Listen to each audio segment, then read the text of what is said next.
Junggeselleweihnacht von Paul Münch. Seit heit steht's fest. Ich bleib nicht lettisch. E Frau muss bei, e liebi Frau. In 5, 6 Woche schon, des wett ich, bin ich als Ehemann eingedra. Des lettisch sei hab ich jetzt dick, es ruht kein Segen drauf, kei Glück. S Weihnachtsfest, vergangene Nacht, des hat mich endlich merb gemacht. Ich kann's euch sa, es is 'n Jammer, am Weihnachtsabend ganz allein auf seiner Junggesellenkammer so blott und lettisch da so steh, als hätt man auf der Welt keinen Zweck. Kein Christbaum steht im Stubbeeck, man hat kein Mensch, wo an em denkt und wo em ebbes Liebes schenkt. Was soll man du, was soll man treibe? Ach, hab ich nur zu mir gesagt, es hat kein Wert, daheim zu bleibe. Ich schlaf ins Wirtshaus, Katzegrad.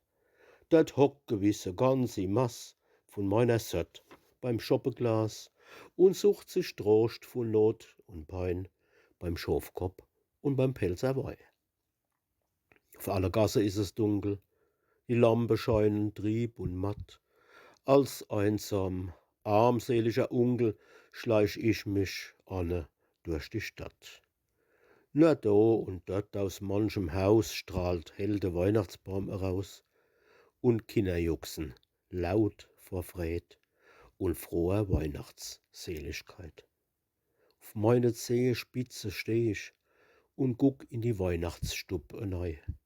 Und guck als fort und guck und sehn mich bei so viel Glück dabei zu sei.